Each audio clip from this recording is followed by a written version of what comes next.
this will be fun.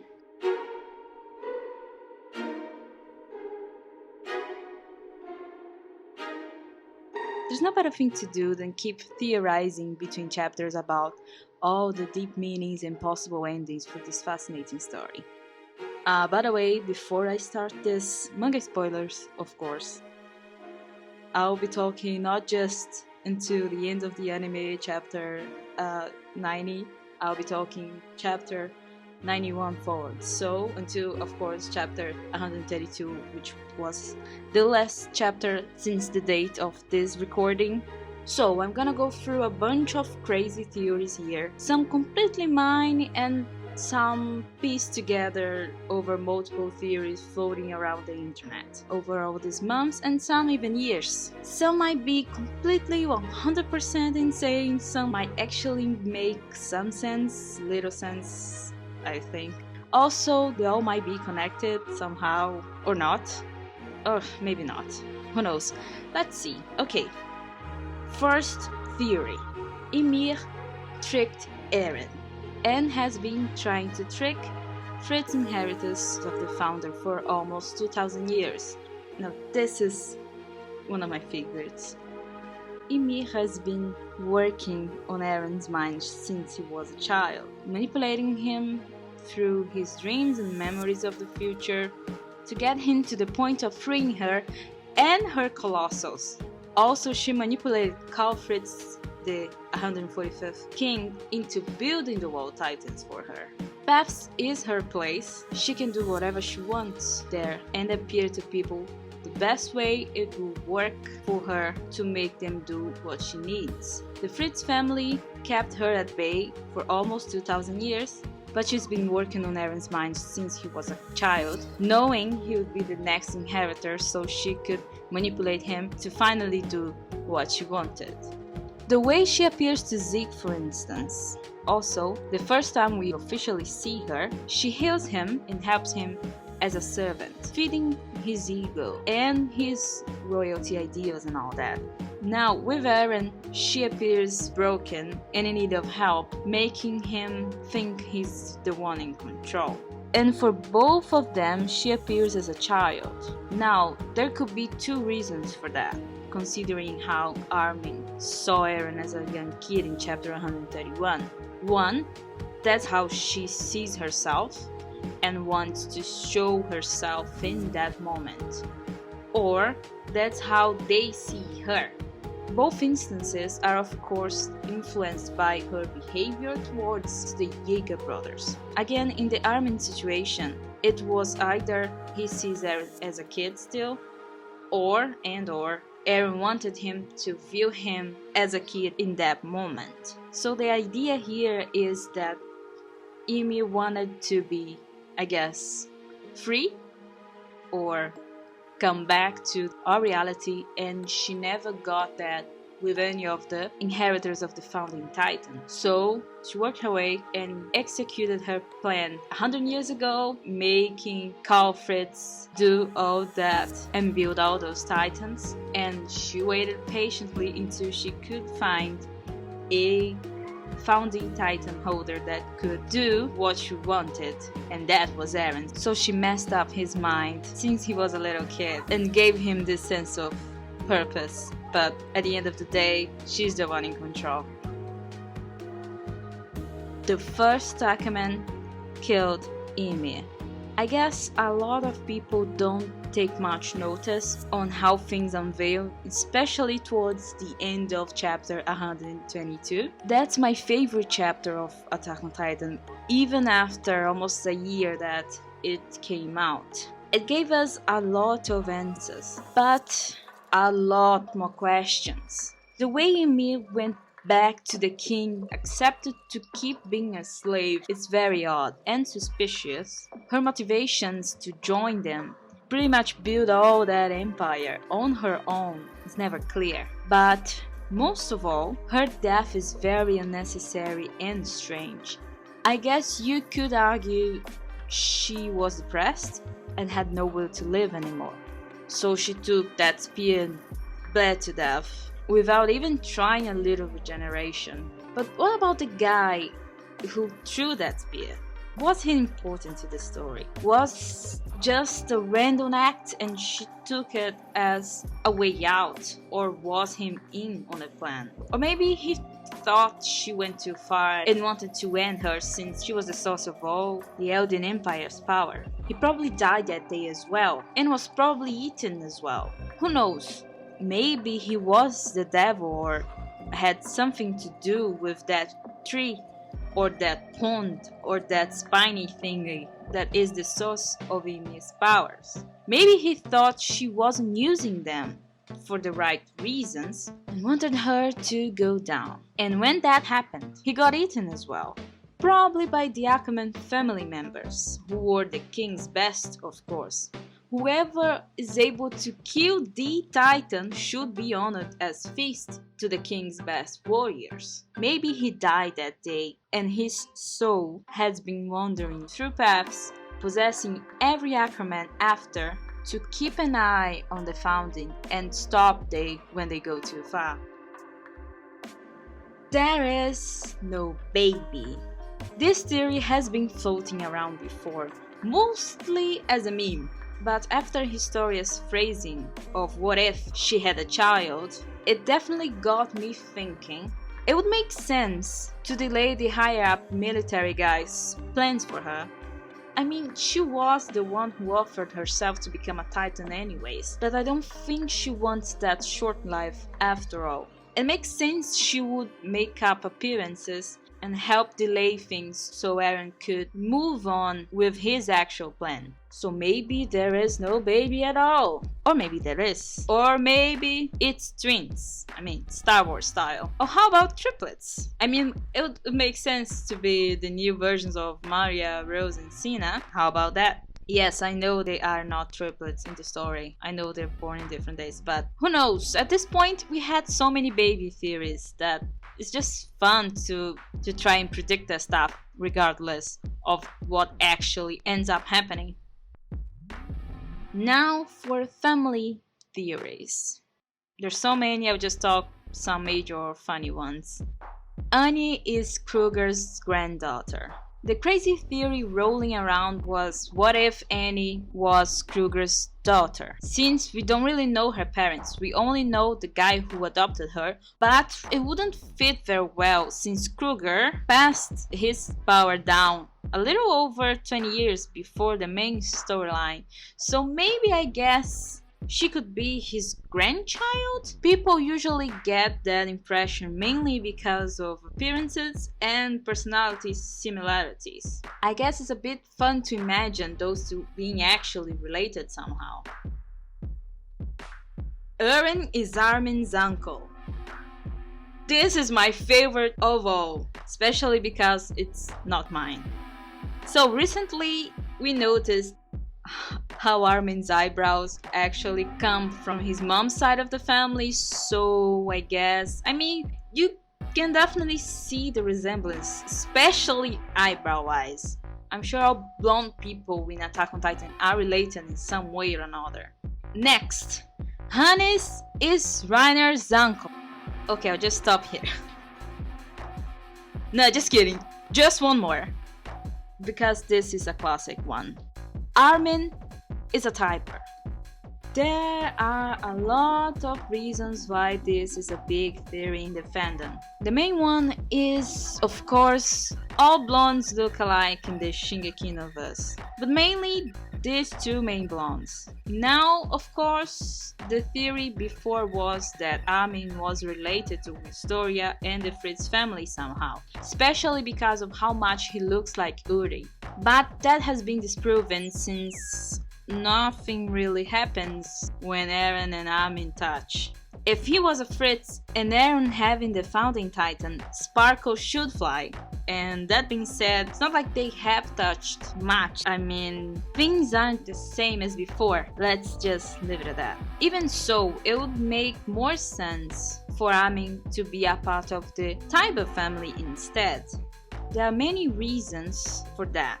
First is how his Titan appearance resembles the Warhammer Titan a lot.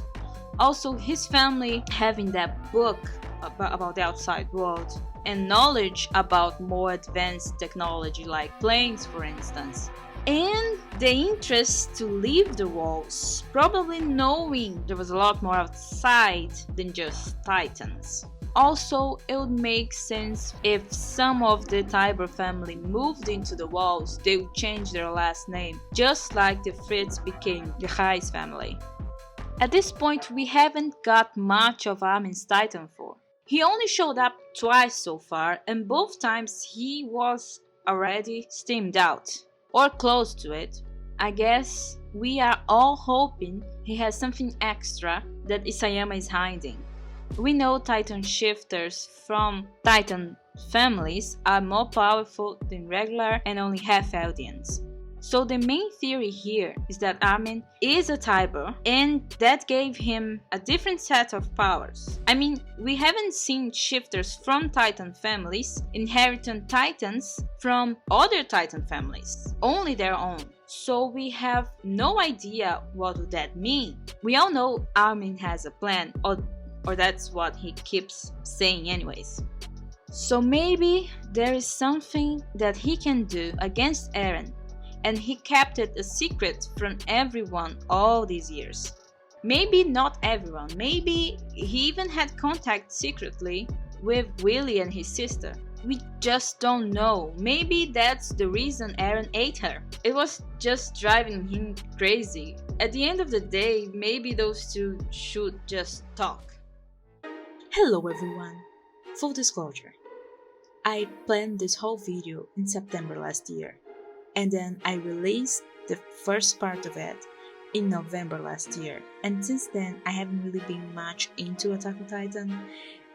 I haven't read the manga since chapter 134, I know, I'll get to it, but I have in good authority that all those theories that I wrote back in September, and there's some are mine, some are from other sources that I have, most of them still stand.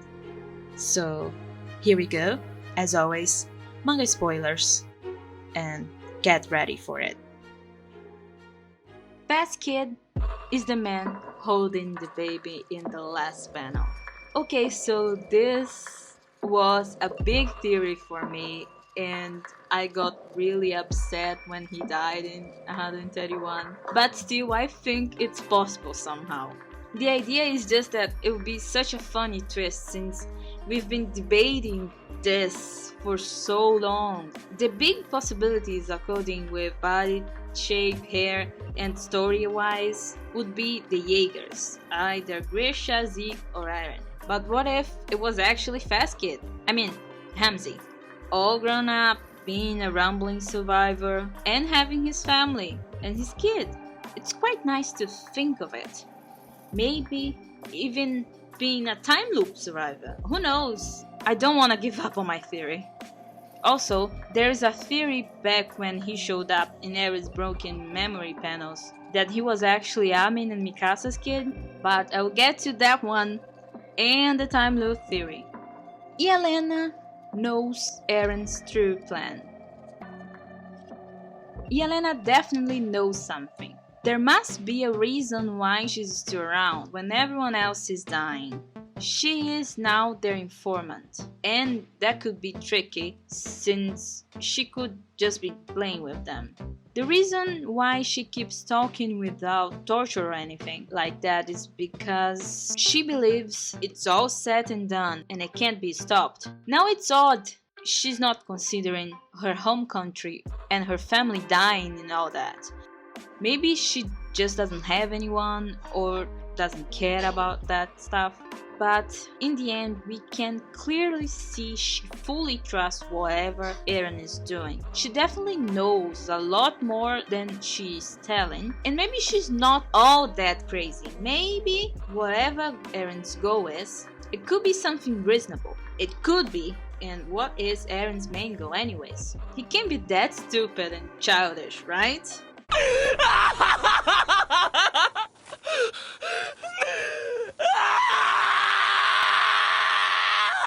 We are all hoping for something more deep than just killing everything and everyone, so here are my two possibilities. First, Eren wants to end all Titans in the time loop.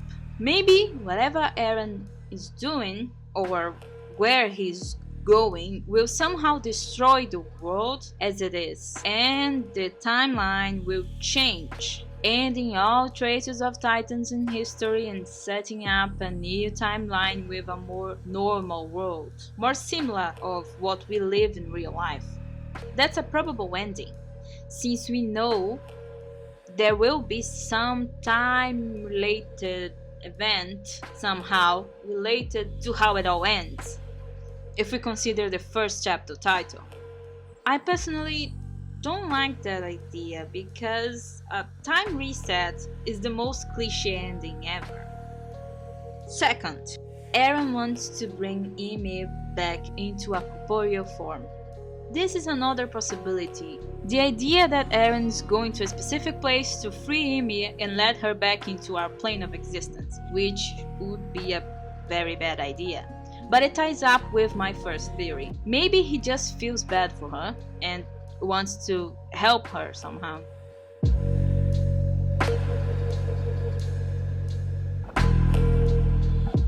Mikasa and Armin already have a child.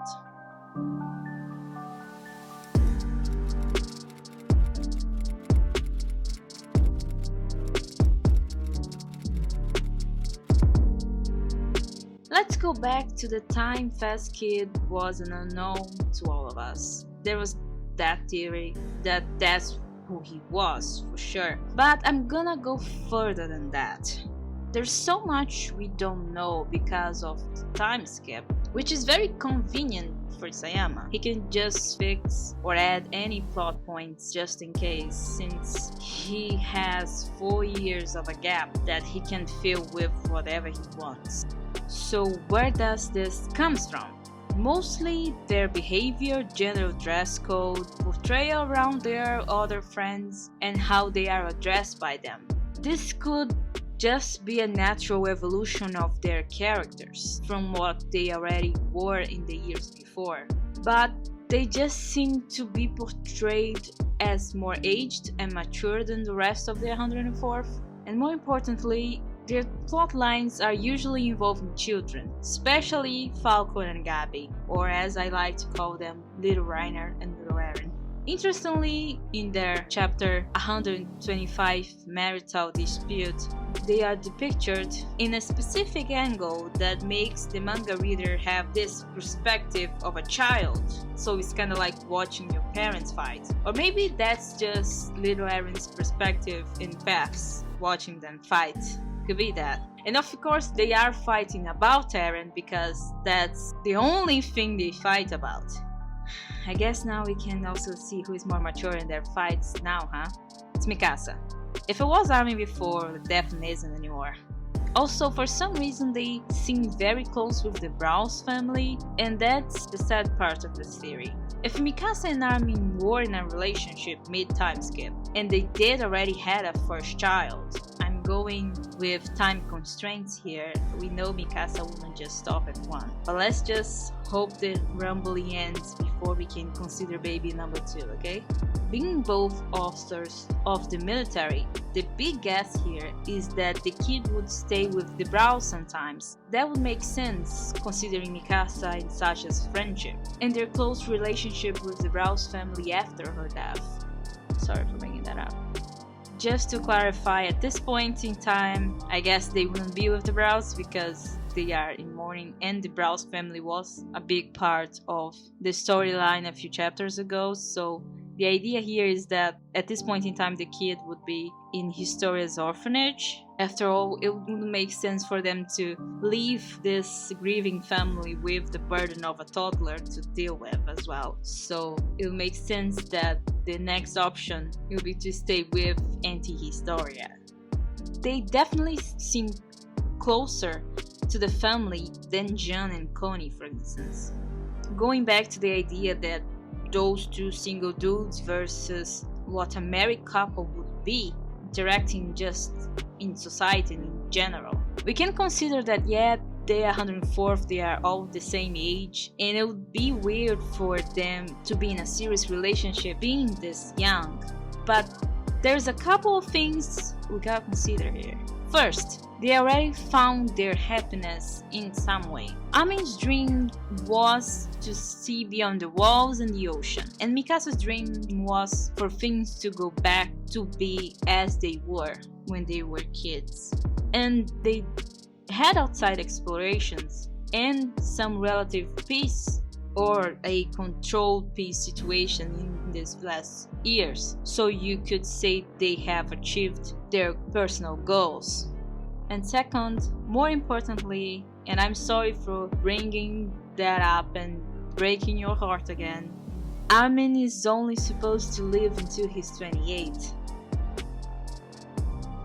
So, better stop living that happy life while you still have time to do so.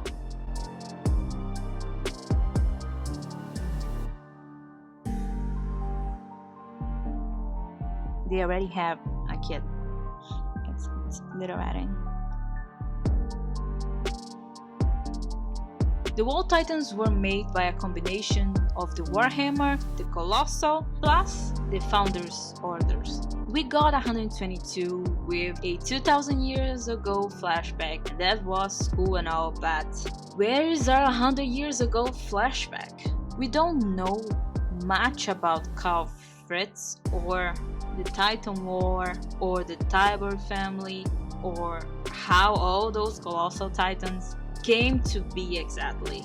The theory here is that those pure Titans could be a combination of the Warhammer and the Colossal spinal fluid, plus the Founder controlling them in place. They having Warhammer abilities in some level would be more realistic for the wall forming around them than the Founder ordering the Warhammer to do so on its own. I mean, that's a lot of crystal and 3 huge walls. The bad part here would be that those wall titans would be stronger than regular pure colossal titans and would be definitely harder to kill. So you go, Hanji. But also, guess who could also have somewhat of a Warhammer colossal combination if you consider a previous theory here? Maybe even memories of whatever happened in Fritz's time. Maybe those 100 years ago colossal memories would be stronger than Berthold's, and that's why he needs that extra help there. There's definitely some key plot points for what happened 100 years ago that Sayama is still holding off. So we should expect some flashback to that at some point before the end. And even if the Armin Tybur theory is not valid, we still cannot forget that Armin is the Colossal Titan. And that's where those guys come from. So he probably still knows something or how to defeat them. And maybe he is withholding information about his memories from 100 years ago. Those precious memories that Eren wanted so much that he ate Miss Tybur. Maybe he just wanted to eat her anyways. Poor Miss Tybur.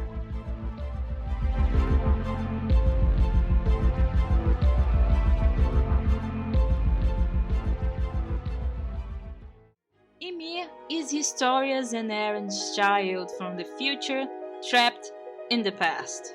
Finally, right? I got to the famous theory everyone loves so much. And I trolled your shipping hearts giving you Mikasa and Armin before I even mentioned Historia and Eren. Okay, but this is not the famous theory though. The famous theory is that the baby would be Ymir reincarnated, or some type of Ymir reincarnation. Now let's go one step further again. Ymir's presence in 122 feels misplaced. She's an outsider, she is not shown with any family or anyone at all. No one seems to care or support her. I'm sorry for going to that sad place again, and perhaps making you realize all that just now. But she was a little girl in this village and everyone just turned against her. Not one responsible adult stepped in and stopped those horrible men hunting her. I mean, someone could have at least helped her hide somewhere or even escape. She was on her own with no family, no one there for her, and it's all really sad. And I guess that panel with the happy couple at the beginning shows how broken and desperate for a family she is. Or maybe it's just to show her recognizing the resemblance to her parents. This theory gets a little complicated because it involves time travel.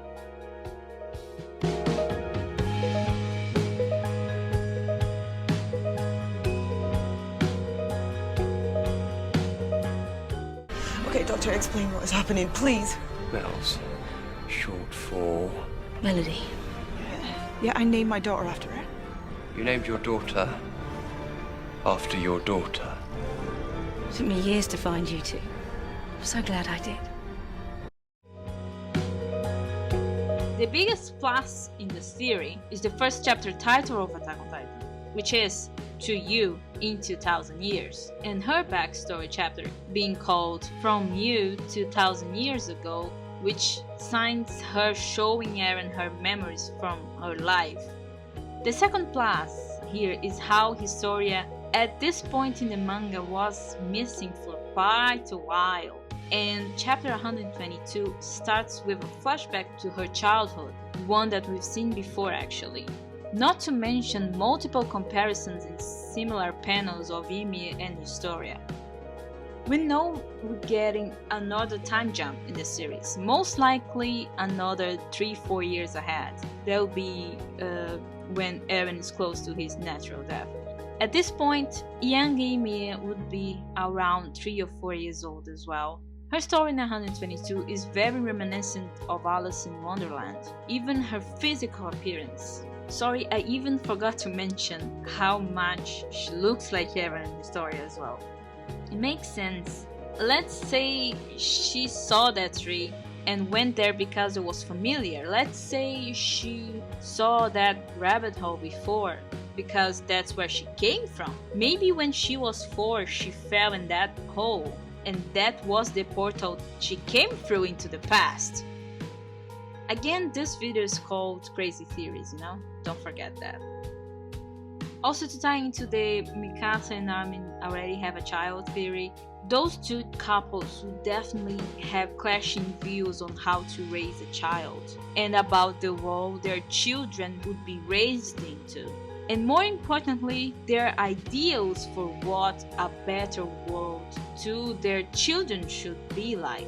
Honestly, I'm just looking for better motivations for the rumbling here, and protecting the little girl from a horrible world by destroying it seems very Eren and Historia to me.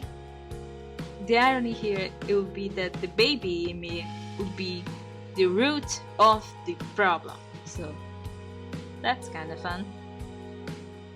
Ymir's descendancy never went further than Maria, Rose, and Sina. So, normal day, spear is thrown, the queen is dead. Now we get to the famous section from the tapestry in season 2 ending. Can you imagine, by the way, all those years ago Isayama arriving at Wit Studio and suggesting all this? So, add 3 kids eating a corpse. Make it very medieval, okay? Don't worry about it, I'll explain it at some point. So after that, there are the 9 Titans, as they should be, or as we know them. But it's never shown how they came to be. I guess you could conclude that the 3 girls had 3 children each, and that's where the 9 Titans come from. But with that logic, why the power stopped there? Why aren't their descendants all Titan shifters as well? We know Titan shifters earn their power by eating other shifters. So my theory here, and yes, this theory is mine, there were 9 powerful families. Well, 8 plus the Fritz. I'm considering here King Fritz probably had other children, and I'm sure that old man definitely had other wives and children beside the girls. So 9 powerful families performed the same ritual Fritz ordered the girls to perform with Ymir. So 3 people each this time ate the girls. Basically 3 ate Maria, 3 ate Rose, and 3 ate Sina. And that's how the power was passed down. And there's where Ymir's actual bloodline ends. No more actual descendants, just Eldians eating those shifters and keeping up with that ritual over all those hundreds of years. And I totally did not made up this theory just to fit with my Ymir's the baby from the future theory one. I totally did. So it wouldn't, get complicated with some crazy paradox if Ymir comes back to the past. Also means everyone in Attack on Titan would be descendants of her, like blood descendants, and then including Historia and Eren. So it would be like her parents are her descendants. So that's a paradox, and maybe my theory came from that. Bonus part for this theory: how pure titans were made and how to define someone as an Eldian. Okay, my guess here is that Eldians, as in the people who can turn into titans when apply the spinal fluid, starting showing up from the children of titan shifters over the years. I don't think the founder had some ability of altering people's DNAs to become pure titans. Otherwise, they could do that to any human. I think that pure titans' predisposition comes from Eldians throughout the years developing this DNA variation. Again, I'm talking here of the people from the Eldian Empire who were descendants of the Titan shifters, which is not all of the Eldians, since I'm considering here the 9 Titans coming only for the 9 families out of that village initially. Over time, I guess the Eldians, as they are known now, will become only those descendants with this DNA variation. Also, there's the brief mention of Eldians experimenting with other ethnicities to see which other races this pure Titan ability could be passed down to, which is horrible and gross, and one of the many reasons the Eldian Empire is hated so much. We know the Orientals are not in that list, but I'll get to Mikasa in a second. Okay, let's go back to Ackermans first. Hello everyone! So yeah, I am finally all caught up with the Attack on Titan manga. It only took me like 3 months, and also you guys kept annoying me about this. So I recorded like all at once so you guys can watch it. It's all there on my channel right now. And one of the reasons that I did is so that I could finish this video that I recorded a while ago. And 138 is right around the corner, but I'm not sure when I'm going to read it, by the way. So here we go. As always, manga spoilers, and get ready for it. The first Ackerman is the devil. So, I already talked about this and how that dude that killed Ymir could be the devil or someone also with not Titan powers exactly, but some power from that same tree or water place. I'm just refreshing this theory for something I'm about to talk about next. But also, let's take aside that specific character and just think of the idea of the first Ackerman in general, or where the Ackerman powers come from. Yes, I am taking this from them being called devils more than regular Eldians are, but also we don't really know where those abilities come from, or why the memories are passed down in the family members without they being shifters.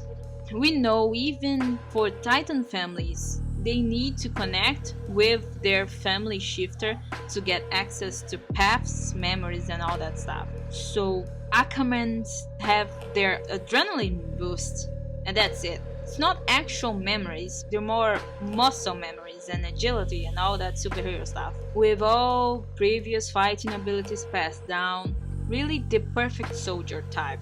Kinda like if Taskmaster from Marvel Comics was in Paths.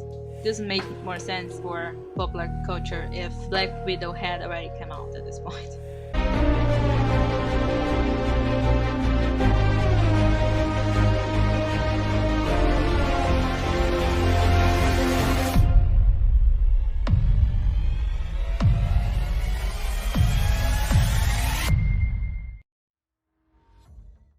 The idea here is that the first Ackerman, whoever they were, was someone who got some power skill from a similar way as Ymir, but not the ability to turn into a giant monster, of course.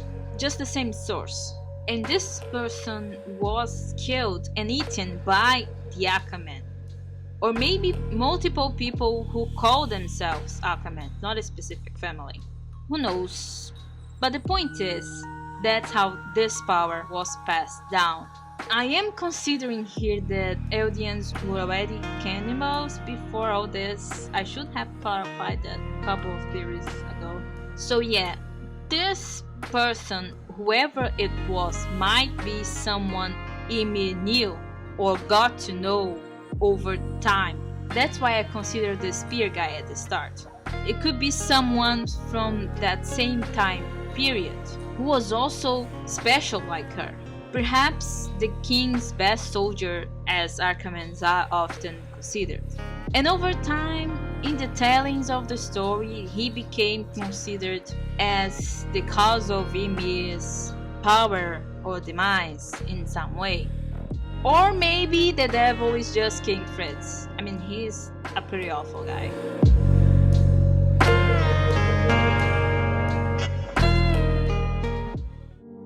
Mikasa is the reason the Ackermans got persecuted.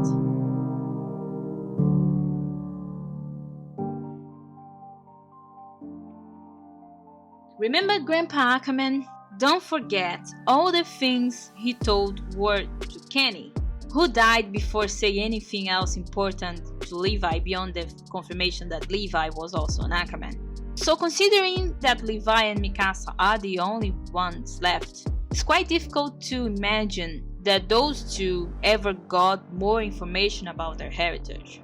Now consider Eren's revelations about Ackermans in 112. They are complete opposite to what Grandpa Ackerman told Kenny. アッカーマン家は王政に恨まれてはおらん。ただ恐れられておる。王がアッカーマン家を操ることができなかったからだ。操る?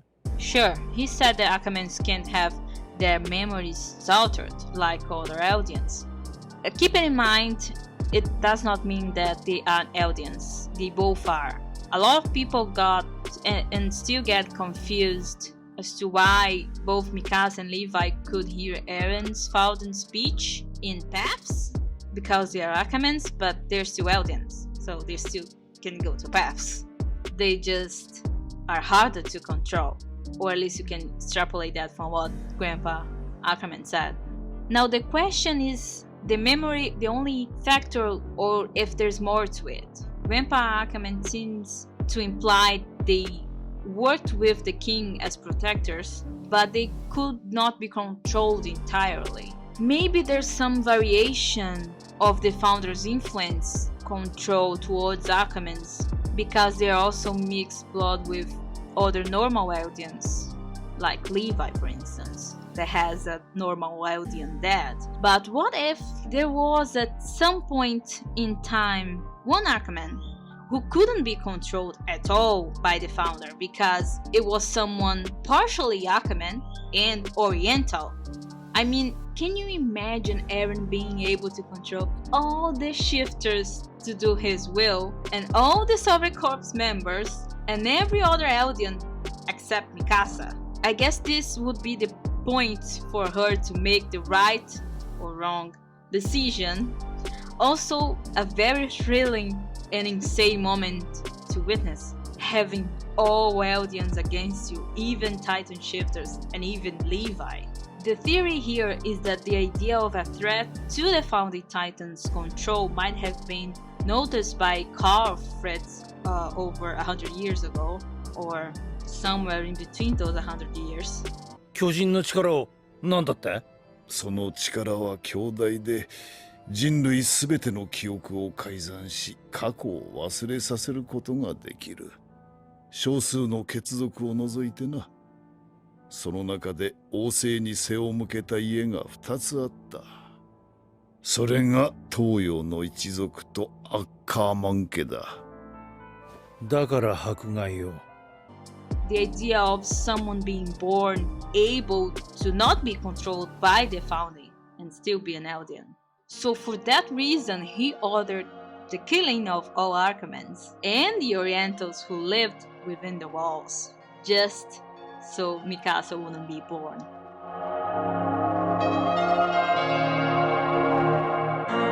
Eren will fight alongside them and against Ymir and her colossal army at the end.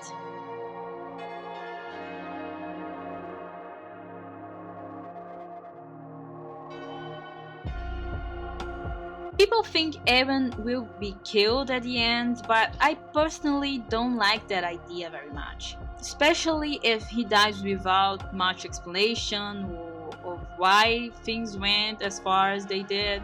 A lot of theories indicate that Mikasa would be the one killing him, or even Armin, or both of them. But I like to believe that we'll get close to that, and we'll have a twist, and a second final arc will be introduced with Ymir and all the Colossals against our heroes, as a sort of redemption arc for Eren, and also Zeke. This comes from me not just wanting Eren to die without redemption, but mainly just the visual idea of having the final standoff be all 8 Titans against the founder and her army, which is just a cool idea in general, especially if Eren can somehow control the Warhammer and the Attack Titan at the same time, you know, with being the Attack on Titan and then controlling the Warhammer with his foot. So we can just have that glorious Titan shot for like the final showdown. It would be just awesome. At the end, the real question is, will Ymir be free? If it is all a time loop and it always ends and starts in this crazy Titan cycle, the main question is, will Ymir be free from it? I'm assuming here Eren is trying to free her and fix things and end her suffering. But considering the time loop theory, how can her suffering end if it never starts? What would be the plot point, the moment that changes the story as a whole? How will all end? Or maybe everyone just dies, then all fades to black. Who knows? Who knows?